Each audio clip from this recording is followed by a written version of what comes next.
प्रदोष म्हणजे नक्की काय? प्रदोष व्रत कसे करावे? प्रदोष व्रत केल्याने काय फळ मिळते? प्रदोष व्रताची सुरुवात कधीपासून करावी आणि या व्रताचा संपूर्ण विधी काय आहे? अशा सगळ्या प्रश्नांची उत्तरं आज या व्हिडिओमध्ये आम्ही तुम्हाला देणार आहोत.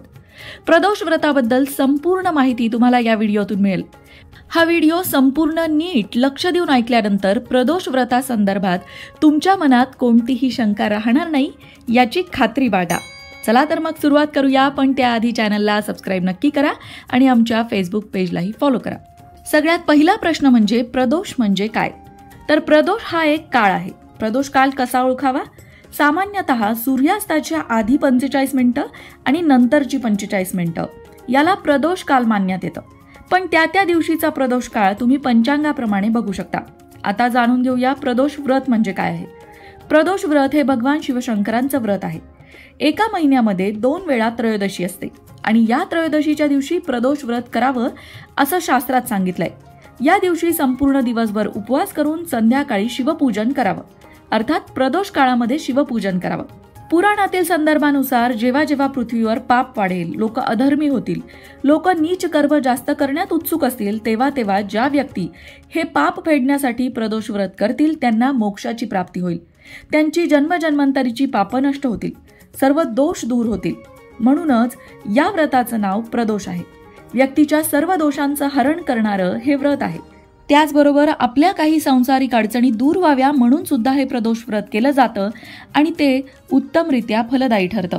पण मग आपल्या अडचणी कोणत्या आणि आपण प्रदोष व्रत कधी करावं हे सुद्धा जाणून घ्यायला हवं, कारण प्रत्येक वारानुसार हे प्रदोष व्रत वेगवेगळं फळ देतं. चला आता जाणून घेऊया प्रदोष व्रताचे प्रकार. पहिला प्रकार म्हणजे भौम प्रदोष. जेव्हा मंगळवारी प्रदोष असेल तेव्हा त्याला भौम प्रदोष म्हटलं जातं. हे व्रत पत्रिकेतील मंगळापासून होणारा त्रास दूर करतो.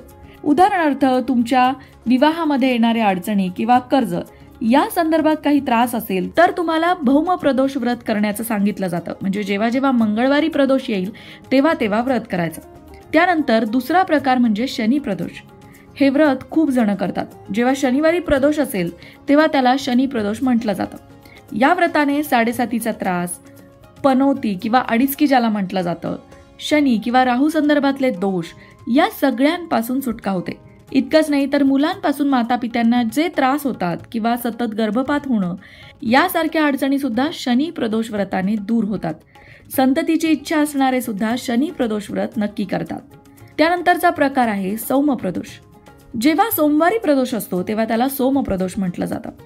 विवाह, स्त्रियांचे आजार, संतान सौख्य, त्याचबरोबर पत्रिकेतले इतर दोष या सगळ्या दोषांवर उपाय म्हणून सोम प्रदोष व्रत केलं जातं. रवी प्रदोष. आता जेव्हा प्रदोष रविवारी येतो तेव्हा त्याला रवी प्रदोष म्हटलं जातं. हे व्रत केल्याने तुम्हाला आरोग्याची प्राप्ती होते. तुम्ही सतत आजारी पडत असाल तर तुम्हाला रवी प्रदोष व्रत करण्याचा सल्ला दिला जातो. त्यानंतरचं व्रत म्हणजे बुध प्रदोष. जेव्हा प्रदोष बुधवारी येतो तेव्हा त्याला बुध प्रदोष म्हटला जातो. हे मनोकामना पूर्ण करणारं व्रत आहे. जेव्हा प्रदोष गुरुवारी येतो तेव्हा त्याला गुरु प्रदोष म्हटलं जातं आणि हे व्रत शत्रूंचं भय दूर करण्यासाठी केलं जातं. शत्रू पीडा राहत नाही जर गुरु प्रदोषचं व्रत केलं. शुक्र प्रदोष. जेव्हा प्रदोष शुक्रवारी येतो तेव्हा त्याला शुक्र प्रदोष म्हटलं जातं आणि वैवाहिक जीवनातील अडचणी दूर करण्यासाठी आणि विवाह सुखाचा लाभ व्हावा म्हणून हे शुक्र प्रदोषचं व्रत केलं जातं. आता प्रदोष व्रत कसं करावं ते बघूया. या प्रदोष व्रताचा प्रारंभ शक्यतो उत्तरायणात करावा, म्हणजे संक्रांतीच्या दरम्यान या प्रदोष व्रताचा प्रारंभ तुम्ही करू शकता. या दिवशी दिवसभर निर्जला उपवास करावा. निर्जला उपवास झेपत नसेल तर आपल्या क्षमतेनुसार उपवास करावा.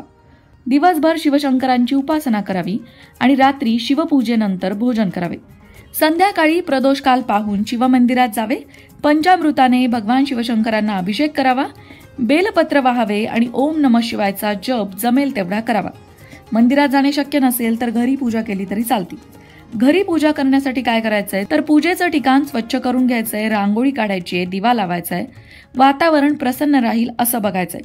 प्रदोष समयी आंघोळ करून शुचिर्भूत होऊन पांढरे स्वच्छ धूत वस्त्र परिधान करून पूर्व दिशेकडे तोंड करून बसावं. भगवान शंकरांचे पूजन करण्यासाठी सिद्ध व्हावं. प्रथम विधिवत गणपती बाप्पाचं पूजन करावं. त्यानंतर महादेवांच्या पिंडीचं पूजन करावं किंवा पिंड नसेल तर महादेवांच्या प्रतिमेचं पूजन करावं. हे पूजन करताना पंचामृत स्नान घालावं. त्यानंतर महादेवांना चंदन आणि बेलपत्र अर्पण करावं. व्रतासंबंधी कथा वाचावी किंवा कमीत कमी ऐकावी. नैवेद्य दाखवून आरती करावी. प्रदोषाच्या दुसऱ्या दिवशी विष्णू पूजन आवर्जून करावं. आता या प्रदोष व्रताची पौराणिक कथा काय आहे, चला जाणून घेऊ. आता आतापर्यंतच्या माहितीवरून तुमच्या लक्षात आलं असेल की कुठल्याही प्रकारचा दोष दूर करायचा असेल तर प्रदोष व्रत केलं जातं. पण मग प्रदोषात दोष का आणि दोष असेल तर प्रदोष का, त्याची कथा आहे. दक्ष प्रजापतीला 27 कन्या होत्या आणि त्या सगळ्यांचा विवाह चंद्राबरोबर झाला होता. पण त्या सगळ्या 27 कन्यांपैकी रोहिणी नावाची एक कन्या अतिशय सुंदर होती आणि त्यामुळे चंद्राचं तिच्यावर जास्त प्रेम होतं. बाकीच्या कन्यांवर हा अन्याय होता.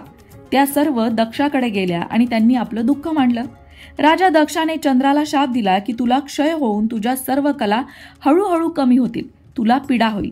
चंद्र घाबरून गेला आणि त्याने नारदांकडे धाव घेतली.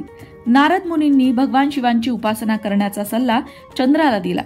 चंद्राने शिवाची उपासना करण्यास सुरुवात केली, पण त्याच्या कला या दिवसेंदिवस कमी होत चालल्या होत्या आणि अमावस्येकडे चंद्र झुकू लागला. तेव्हा आकाशातील समतोल राखावा या उद्देशाने भगवान शिव चंद्राला प्रसन्न झाले आणि त्याचे सगळे दोष भगवान शिवशंकरांनी दूर केले. आणि मग चंद्राच्या कला हळूहळू वाढू लागल्या आणि पौर्णिमेला चंद्र पोहोचला. तेव्हापासून दोष दूर करण्यासाठी शिवाची उपासना सुरू झाली.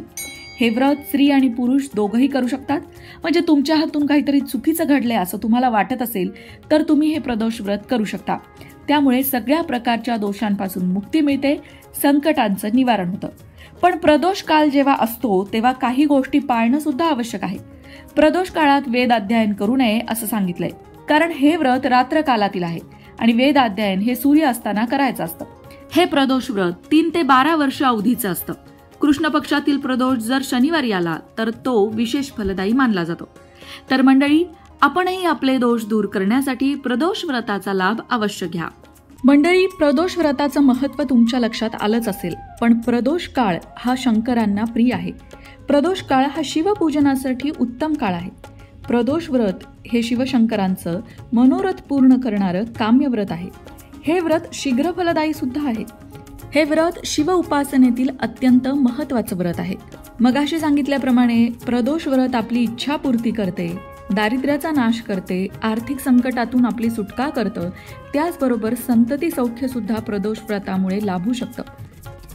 शिवाचे प्रदोष व्रत हे शांडिल्य ऋषींनी सर्वप्रथम सांगितले होते आणि तेव्हापासून विवाह होण्यासाठी, आयुष्यात असलेले कर्ज दूर होण्यासाठी, पैशांची विवंचना दूर करण्यासाठी, सौभाग्यासाठी, वृद्धीसाठी, पतीला निरोगी आयुष्य प्राप्त व्हावं यासाठी, कुटुंबाच्या संपूर्ण आर्थिक, शारीरिक, मानसिक प्रगतीसाठी प्रदोष व्रत केलं जातं. मंडळी, आशा आहे की आजच्या या व्हिडिओतून प्रदोष व्रतासंबंधी असणाऱ्या तुमच्या सर्व शंकांचं निरसन झालं असेल आणि प्रदोष म्हणजे नक्की काय हेही तुम्हाला कळालं असेल.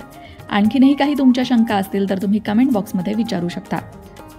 अशाच प्रकारच्या माहितीपूर्ण व्हिडिओंसाठी लोकमत भक्ती चॅनलला सबस्क्राईब करा आणि बेल आयकॉनवर सुद्धा क्लिक करा, म्हणजे आमच्या नवनवीन व्हिडिओचं नोटिफिकेशन तुम्हाला मिळत राहील. तसंच योग्य आध्यात्मिक मार्गदर्शनासाठी लोकमत भक्तीच्या फेसबुक पेजला फॉलो करायला विसरू नका.